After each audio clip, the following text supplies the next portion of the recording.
kita, sehingga panggilan Allah hayya 'alal shalah hayya 'alal falah bersambut baik dengan raga kita. Hati kita pun mantap memenuhi dan mendatangi undangan dari Allah Subhanahu wa ta'ala. Salat zuhur yang baru saja kita tunaikan sebanyak 4 rakaat sebagai kewajiban bagi kita selaku muslim. Mudah-mudahan salat kita yang kita tunaikan hari ini, hari yang lewat dan hari-hari yang akan datang, mudah-mudahan Allah jadikan salat kita dan amal ibadah kita secara keseluruhan diterima oleh Allah Subhanahu wa ta'ala. Amin ya rabbal alamin. Para jamaah sekalian yang dimuliakan oleh Allah Subhanahu wa ta'ala, kita sudah memasuki bilangan akhir dan detik-detik last minute pada tahun 2024 ini. Berbagai macam kegiatan dan bahkan rencana untuk setiap manusia mengisi kegiatan di peralihan tahun Masehi. Bagi mereka orang-orang yang senang dengan deburan ombak, dari bilangan awal Desember sudah dia booking hotel di pinggiran pantai. Yang tidak terlalu suka dengan deburan ombak, bahkan traumatik dia dengan kejadian 26 Desember adanya tsunami Aceh 2004. Dia lebih suka jalan-jalan melihat ketinggian dan penghijauan. Diambil langkah persiapannya untuk dia sewa villa di puncak Bogor. Bagi yang tidak suka untuk kesana kemari jalan-jalan meninggalkan Jakartanya, dia tetap berpusat di dalam Jakarta, namun dia kongko, kata anak sekarang. Di mana? Di sekitaran Bundaran HI. Berbagai macam rencana manusia untuk katanya memeriahkan malam peralihan dan pergantian tahun baru. La haula wa la quwata illa billah. Satu yang ingin saya sampaikan, apabila ada manusia yang dengan keragaman tadi sudah mempersiapkan nilai kegiatannya untuk mengisi pada waktu peralihan tahun, ada pula manusia-manusia hamba Allah Subhanahu wa ta'ala, umatnya Rasulullah sallallahu alaihi wasallam, yang juga dia tidak kalah merencanakan untuk ia isi kegiatan di malam tahun baru Masehi. Dengan cara apa? Dengan cara muhasabah, dengan cara ia merenung diri, dengan cara yang paling bermartabat. Peralihan tahun itu dia isi kegiatannya dengan introspeksi diri. Dan kelompok ini cukup memiliki posisi dan juga kedekatan di hadapan Allah yang dahsyat dan hebat. Sebab orang-orang cerdas itu adalah mereka orang-orang yang pandai dirinya untuk ia hisap. Mumpung di dunia, Pak. Mumpung di dunia. Rasul katakan cerdas. Siapa? Orang yang suka menghisap dirinya.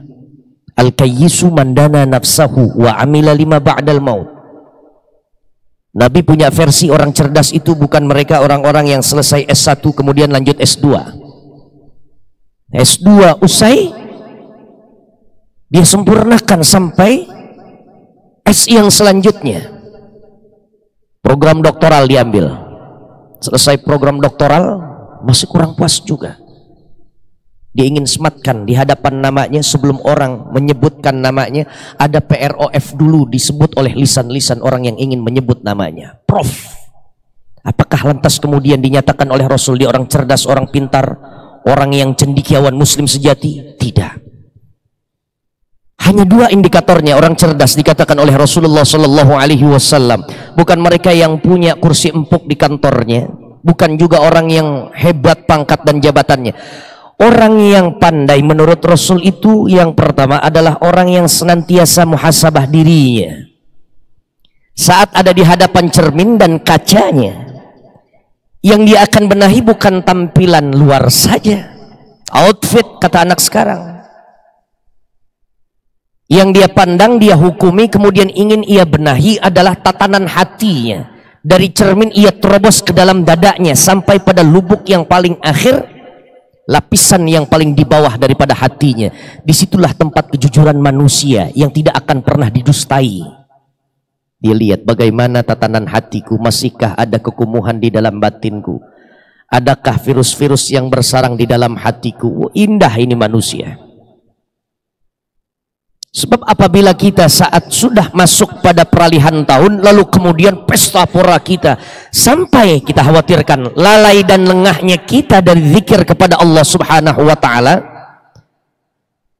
saking euforianya kita, maka Allah catat waktu itu waktu yang tidak mengandung keberkahan. Kenapa? Sebab syariat Allah kita lupakan, bahkan sampai kita abai. La haula wa la quwata. Sayyidina Ali sekali waktu pernah ditanya, Pak. Sayyidina Ali pernah ditanya oleh salah seorang sahabatnya, yang ketika itu Sayyidina Ali sudah menduduki Amirul Mukminin yang keempat, pimpinan umat Islam tertinggi. Setelah tampuk kepemimpinan itu diserahkan dari Rasul kepada Abu Bakar, kemudian Umar, kemudian Uthman. Nah, muncullah pemuda yang kesatria, brilian otaknya, Sayyidina Ali bin Abi Thalib. Ditanya, "Ya Amirul Mukminin, wahai pemimpin kami, umat Islam, Sayyidina Ali." Interupsi, saya ingin bertanya. Apa gerangan pertanyaan Anda? Tolong jawab wahai Sayyidina Ali, waktu yang seperti apa yang sangat disukai oleh Allah Subhanahu wa ta'ala? Waktu yang Allah sendiri membanggakan atas waktu hambanya yang seperti apa? Sifati kepada kami. Apa kemudian jawaban daripada Sayyidina Ali? Menghela nafas lalu kemudian seraya menjawab, waktu yang sangat disuka oleh Allah Subhanahu wa ta'ala adalah waktu di mana Allah dapati hidup seorang hambanya dalam keadaan sujud mengingat Allah dan tidak melalaikan syariat ajaran agamanya Allah. Itu waktu yang paling disuka oleh Allah Subhanahu wa ta'ala. Dan kita punya usia terlampau banyak, nilai detik yang sudah berlalu, yang saat ini ada, dan bahkan yang belum kita cicip kehidupan di masa mendatang. Makanya orang-orang pujangga Arab itu dia punya makalah, dia punya kata-kata bijak. Ma madhafat wal mu'ammalu ghaib wala kasa'ah allati anta fiha. Tentang waktu. Ma madhafat, apa yang telah berlalu biarkan ia lewat. Biarkan ia lewat. Ibarat kalau kita sedang berjalan, tapakan kaki yang sudah kita lampaui, nggak usah lagi kita tengok. Song-song saja masa mendatang yang akan kita hadirkan diri kita di waktu tersebut. Wal mu'ammalu ghaib. Adapun masa mendatang justru itu penuh dengan misteri. Serba tebak-tebakan kita. Pandai kita merencanakan, tapi nggak ada kuasa kita untuk menentukan secara pasti. Menjamin akan kita berbuat yang demikian, sesuai dengan rencana kita, tidak ada. Dan itu dikatakan oleh Allah Subhanahu wa ta'ala dalam Al-Quran, wa ma tadri nafsum madza taksibu ghada wa ma tadri nafsum bi ayyi ardin tamut. Tidak ada manusia sehebat apapun, Pak, setinggi apapun dia punya kedudukan di kantornya, dia tidak memiliki kemampuan dan kekuasaan untuk menjaminkan bahwa dirinya akan melakukan ini dan itu.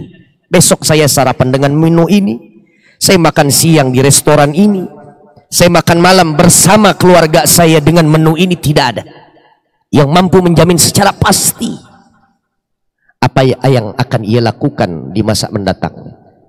Wa ma tadri nafsum bi ayyi ardin tamut. Dan manusia tidak ada, satu jiwa pun tidak ada yang mampu menjamin di tanah mana tumit dan telapak kakinya akan terhenti bersamaan dengan terhentinya nafasnya. Artinya meninggal di daerah mana. Besarnya di Betawi, dari kecil memang di tanah Jakarta. Kalaupun hanya berkeliaran ya paling 5 wilayah, timur, barat, utara, selatan, Jakarta Pusat. Tapi ternyata saat sekali-kalinya dalam cerita hidupnya dia pergi ke tanah suci Mekah Al-Mukarramah, dia pergi untuk melakukan ibadah sunnah umrah, dia ziarah ke Madinah Al-Munawwarah, makam dan kubur Rasulullah sallallahu alaihi wasallam. Di situ Allah tentukan mati, Pak, wafat, meninggal dunia. Sebelumnya tidak terfikirkan Allah berikan kemuliaan dia mati dalam keadaan indah dalam perjalanan ibadah umrahnya. La haula wala quwata illa billah. Masa mendatang itu penuh misteri. Walakas sa'ah allati anta fiha. Sementara waktu yang paling berharga yang Anda miliki dalam genggaman Anda adalah waktu di mana Allah masih tetapkan untuk Anda hidup di waktu itu. Kayak sekarang kita, waktu yang paling berharga menurut kita adalah saat kita hidup. Di jam berapa sekarang ini? 12.42. Iya. Oh, agak sedikit beda ya. Depan sama belakang. Iya, ini waktu terbaik kita saat ini, Pak. Sekarang ini. Bahkan waktu kita lebih daripada harta yang didamba-dambakan oleh manusia. Emas berkilo-kilo, duit sampai miliaran, jutaan, bahkan triliunan rupiah. Waktu yang paling berharga itu adalah waktu di mana kita hidup di dalamnya. Itu kata Sayyidina Ali. Karenanya jangan sampai kita melalaikan, apalagi dalam peralihan tahun, dalam pergantian tahun. Allah Subhanahu wa ta'ala sudah berikan kemanjaan kita usia yang panjang. Masya Allah, umur kita berkelanjutan. Itu udah anugerah, kurnia yang paling dahsyat, hebat sudah. Tinggal bagaimana nanti kita pergunakan dan kita manfaatkan. Adakah usia yang Allah berikan kepada kita, kita jadikan sebagai modal dan bekal untuk kita ibadahi Allah, atau justru modal dari Allah dalam bentuk usia, waktu yang tersedia, akhirnya justru kita maksiati Allah. Ya, saya ambil materi ini ya khususnya momentumnya untuk kita muhasabah diri di penghujung tahun. Berlibur nggak ada larangannya. Dalam Islam boleh, silahkan berlibur. Hibur diri kita wajib. Apabila stres terus menyelimuti kehidupan kita, lama-lama sakit, akhirnya kita undang hal yang menjadi kemudaratan bagi tubuh kita. Bahkan nggak boleh. Berlibur dan berhibur dalam keadaan tersebut wajib bahkan. Tapi jangan sampai liburan dan hiburan ini mengandung unsur kelalaian. Itu yang saya maksud. Bahkan kita campur adukkan libur yang hak diperbolehkan, ibahah, lalu kemudian bercampur terkontaminasi dengan hal-hal yang maksiat, sehingga turun murka dari Allah Subhanahu wa ta'ala. Waktu kita nggak menjadi keberkahan. Betapa lagi kita harus merenungi sepanjang tahun 2024 dari 1 Januari sampai saat ini tanggal 30 Desember ya. 30 Desember, coba renungi, pejamkan mata kita, hadirkan kehusyuan dalam hati kita. Apa saja kegiatan kaleidoskop selama setahun kita diberikan hidup oleh Allah di 2024. Jangan dulu kita beranikan diri, persiapkan nyali yang besar untuk kita songsong 2025. Apabila nilai pembenahan dan evaluasi selama 2024 belum kita hadirkan untuk kita benahi, jangan dulu, jangan bicara 2025. Renungi dulu. Ya Allah, kenapa kau masih berikan kepadaku nilai kehidupan yang sebentar lagi kami akan tutup lembaran 2024, sebentar kita akan jelang 2025. Ada apa gerangan ya Allah? Apa maksudmu untuk kau panjangkan usia kami? Kita jawab sendiri dalam hati, oh barangkali kau masih cetak kami sebagai orang-orang yang senang bermaksiat dan bergelimang dosa. Karenanya kau berikan kami usia yang panjang untuk kau dengar nilai istighfar yang terucap oleh lisan kami. Tuh, kau berikan kepada kami usia yang panjang karena kau masih dapati kami sebagai ahli durjana. Dan kami menginginkan untuk kami melakukan istighfar, dan itu yang kau nanti-nantikan. Baik, kalau demikian ya Allah, kami akan gugurkan setiap dosa-dosa kami dengan ucapan kalimat istighfar dan pertobatan kami. Kenapa engkau berikan kepada kami usia yang panjang ya Allah? Oh barangkali kau masih dapati kami dalam catatan amal kebaikan kami kering dan kurang dalam ibadah kami. Artinya kau panjangkan usia kami adalah untuk kami tambah nilai kebaikan. Betul Pak? Bukan justru kita tumpuk lagi nilai dosa-dosa kita. La haula wala quwwata illa billah. Karenanya ada doa baik ini Pak, doa bagus. Mudah-mudahan Bapak bisa amalkan. 5 tarikan doa, 5 tarikan poin substansi dalam doa yang diajarkan oleh Rasulullah Sallallahu Alaihi Wasallam. Yang pertama Nabi ajarkan, Allahumma aslih li dini alladhi huwa ismatu amri. Ya Allah, benahilah, perbaikilah ya Allah urusan agamaku, bukan agama yang salahnya, tapi cara kami yang beragama. Islam nggak pernah salah, Pak. Islam tidak memiliki kecacatan dalam ajarannya. Karena sebab Islam itu adalah sumber daripada wahyu ilahi, dan sifat daripada Tuhan itu tidak dan juga jauh daripada nilai cacat dan celah, tidak ada nilai keterbatasan dan kekurangannya. Maka yang dibuahkan oleh Allah adalah semua nilainya kesempurnaan. Jadi jangan salahkan Islam, apa-apa jangan salahkan Islam. Saya sampaikan ini kepada para seluruh umat Islam. Yang kadang-kadang error itu bukan Islamnya, tapi humannya, manusianya, muslimnya yang melakukan tindakan kesalahan, lalu kemudian Islamnya yang tercoreng. Dan itu seringkali terjadi kasus di negeri kita. Karenanya kita minta pembenahan dalam diri kita saat kita masih memeluk ajaran agama Islam. Ya Allah, benahi aku dalam kami memeluk ajaran agama Islam dan memahami Islam secara baik dan benar serta tepat. Wa aslihli, dan juga perbaikilah duniaya, nilai kehidupan dunia kami ya Allah, perbaiki. Sebab kami hidup di alam dunia ini ya Allah. Wa aslihli, dan juga berikan kepada kami perbaikan tentang apa? Akhirat kami. Sebab akhirat adalah tempat kembali kami. Dua titik yang diberatkan oleh Nabi dalam soal ini. Waj'alil hayata ziyadatan lana fi kulli khair. Jika saja kehidupan itu masih kau berikan kepada kami, jadikan kehidupan itu sebagai ajang penambah nilai kebaikan dan ketaatan kami kepadamu ya Allah. Waj'alil mauta rahatan lana min kulli syarr. Dan apabila kau takdirkan kami untuk kami berpulang, kau datangkan dan hadirkan untuk kematian kami, maka jadikanlah kematian kami sebagai peristirahatan yang tenang daripada potensi yang akan kami lakukan nilai kemaksiatan. Artinya orang lebih baik mati meninggal dunia berbanding dengan hidup berkepanjangan tapi diselimuti dengan fitnah. Maksiat terus jalan, Pak. Saya orang Betawi, saya masih suka dengar itu celetukan-celetukan orang tua Betawi saat mendapati anaknya sudah besar, akil baligh, tapi sering bolong-bolong Pak sholatnya. Puasa Ramadannya juga enggak full 30 hari atau 20 hari. Rukun Islamnya enggak pandai dan piawai ini anak untuk menjaga dan merawatnya. Sehingga apa celetukannya? Nasihat sebenarnya dari orang tuanya kepada anak tersebut.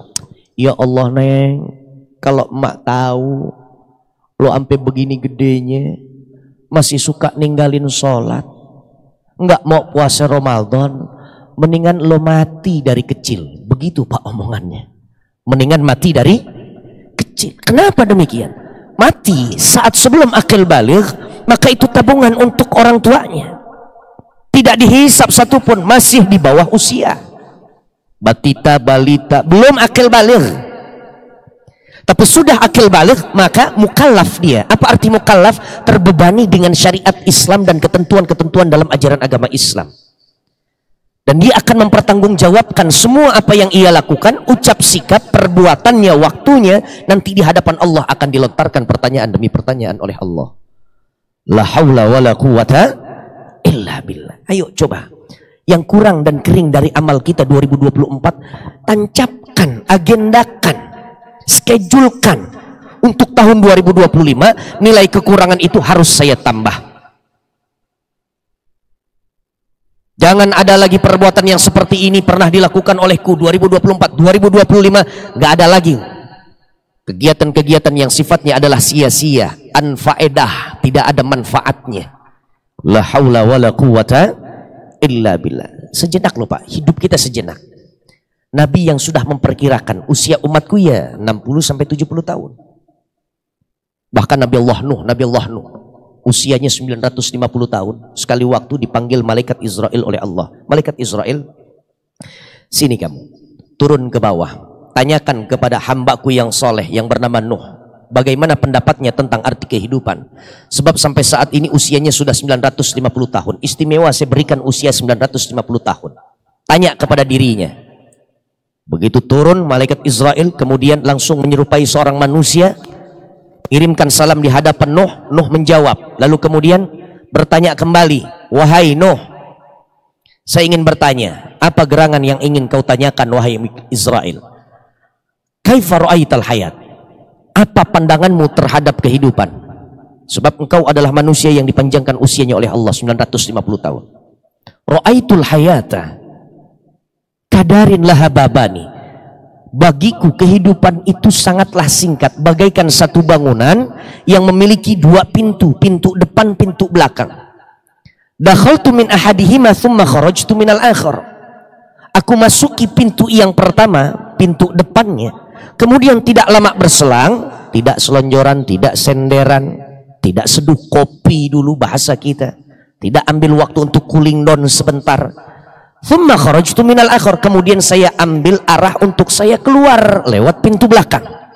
Begitulah model kehidupan. Sejenak, sebentar, tidak lama. La haula wala quwwata illa billah. Apalagi kita umat Rasul, pendek-pendek usianya Pak.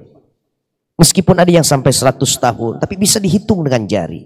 La haula wala quwwata illa billahil aliyil azim. Jadikan muhasabah, mumpung masih di dunia, hakimnya kita, terdakwanya kita, pelakunya kita, dan kita nggak perlu repot-repot menghadirkan nanti saksi matanya atau jajaran orang-orang yang dulu pernah menjadi korban sakit hati, ucapan dan juga perbuatan kita. Sebelum nanti pengadilan Allah meja hijau yaumul qiyamah akan tegak setegak-tegaknya. Sebab kalau sudah dunia di akhirat yang digelar itu pengadilan Allah, maka yang akan menjadi hakim Allah. Kita hanya bisa duduk tak kuat angkat kepala kita sebab kita malu. Hakimnya hakim yang paling hakim, Allah subhanahu wa ta'ala. Alaihissallahu biahkamil hakimin. Kita hanya menjadi terdakwa saja, dan Allah akan menghadirkan semua orang-orang yang tanahnya dulu kita rampas, haknya kita ambil, kehormatannya kita rendahkan, anaknya kita sakiti. Allah akan hadirkan semuanya. Di situ pengadilan yang masya Allah. Mumpung di dunia semuanya serba kita, hakim kita, pelaku kita, dan kita nggak perlu repot-repot untuk membawa orang-orang yang dulu pernah kita sakiti. La haula wala quwwata illa billahil aliyyil azim. Yang kedua, ciri tanda orang yang pintar menurut Rasul adalah orang yang apabila melakukan tindakan sesuatu, aktivitas, kegiatannya, hari-harinya, dia hanya persiapkan untuk apa, Pak? Untuk menjemput nilai kematian yang nikmat dan indah. Hatinya selalu diberikan kemawas dirian. Yang aku kerjakan baik, maka aku akan perjuangkan kegiatan ini. Yang sedang aku tuju adalah tempat yang nggak baik, maka putar balik, bubar. Pokoknya kegiatan yang tidak mengundang manfaat dan dampak positif untuk kehidupan alam barzakh, tinggalkan. Itu orang cerdas, kata Nabi. La haula wala quwwata illa billah. Dan terakhir saya ingin sampaikan kepada para jamaah, mohon isi kegiatan pergantian tahun baru di hari Selasa besok tanggal 31 dengan hal-hal yang bermanfaat. Muhasabah diri kita, kumpulkan anak-anak kita, dan bahkan jangan berikan celah juga anak-anak kita berkeliaran di tengah malam hiruk pikuk. Yang kita takutkan adalah kemaksiatan yang begitu banyak dilakukan oleh anak manusia yang lalai dan lengah, lalu kemudian akhirnya memberatkan kekuatan kemaksiatan di malam tersebut, dan kita tidak ikut partisipasi untuk mengimbangi dengan menggelar acara-acara yang baik pula. Yang kita khawatirkan nanti pada saat sudah kita masuk ke tahun 2025, yang biasanya sudah kita alami dan juga peristiwa itu seringkali dalam benak kita, memori kita, biasanya awal tahun baru ada di bilangan Januari sampai Februari, isinya Allah sedang mengabsen bencana alam saja. Betul, Pak? Sudah diawali oleh Sukabumi, banjir bandangnya. Entah adakah lagi longsor, entah adakah juga gempa bumi, entah adakah ini dan itu, ini dan itu. Na'udzubillah min dzalik. Ditambah lagi, Selasa malam Rebo itu, atau tanggal 31 peralihan 23590000, itu adalah malam 1 Rajab. Sebagian ulama kita menyatakan bahwa malam 1 Rajab malam yang juga disakralkan. dimuliakan oleh Allah dan Rasulnya. Khamsu layalin la turaddu fihinna da'awat. 5 malam yang tidak akan pernah ditolak setiap panjatan doa anak manusia. Artinya di malam-malam tersebut ada hamba Allah yang mengisi kegiatan untuk mengurai cita-cita dan harapannya. Maka harapan dan cita-cita itu yang disebutkan dalam lisannya kemudian dilangitkan kepada Allah, maka akan diijabah oleh Allah subhanahu wa ta'ala.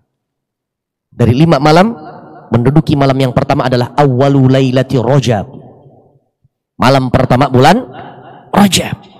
Yang kedua, Lailatun Nisfi min Sya'banah, yakni adalah malam pertengahan di dalam bulan Sya'ban, malam 15 Sya'ban. Yang ketiga dan keempat adalah malam Aidain, malam 2 hari raya. Hari raya Idul Fitri, hari raya Idul Adha. Diseling makanya, takbiran juga ya doa juga, doa juga ya takbiran juga. Dan yang kelima, kalau tadi itu setahun sekali, malam awal Rajab setahun sekali kita ketemunya, malam nisfu Sya'ban juga malam setahun sekali kita jumpainya, malam Idul Fitri Idul Adha juga sekali saja dalam kurun 1 tahun. Nah yang kelima, ini malam kita jumpai di setiap pekannya, malam Jumu'ah. Berapa banyak di antara kita lalai lengah dengan kegiatan yang laki-laki tidak mendatangkan manfaat. Artinya kebuang secara sia-sia usia kita. Padahal orang yang memuliakan pada waktu-waktu yang dimuliakan oleh Allah, maka orang tersebut akan menjadi orang yang mulia. Kalau ada manusia yang mengharapkan kemuliaan dari Allah, tapi dia jumpai pada waktu-waktu yang mulia, tapi tidak diisi dengan kegiatan yang mulia, maaf. Ribuan kali dia minta Rabbana atina fid dunya hasanah wa fil akhirati hasanah wa qina adzabannar. Kemuliaan tidak diberikan oleh Allah, justru hina dan nista yang akan diberikan oleh Allah subhanahu wa ta'ala. Baca suratul Kahfi, baca surah Yasin, baca surah Al-Waqi'ah, baca surah Ar-Rahman. Sebelum kita pejamkan mata, tabarok jangan sampai terlewatkan. Baca, isi dengan kegiatan-kegiatan yang mulia di malam Jumu'ah. Insya mudah-mudahan Allah jauhkan kita dari fitnah di ujung tahun, dan mudah-mudahan secercah cahaya akan memberikan kepada kita keteduhan dan ketentraman pada tahun dan bilangan 2025. Kita minta kepada Allah mudah-mudahan semua harapan dan cita-cita kita yang belum Allah hadirkan sampai di penghujung 2024 ini, bahkan dari 2020 kami minta ya Allah, ini doa 2024 pun belum kau kunjung datangi. Dan apabila 2025 ini adalah kau tetapkan, doa kami akan segera kau ijabah. Maka ya Allah, berikanlah semua harapan dan cita-cita kami. Sampaikan hajat dan kabulkan semua keinginan kami ya Allah di tahun 2025 ini.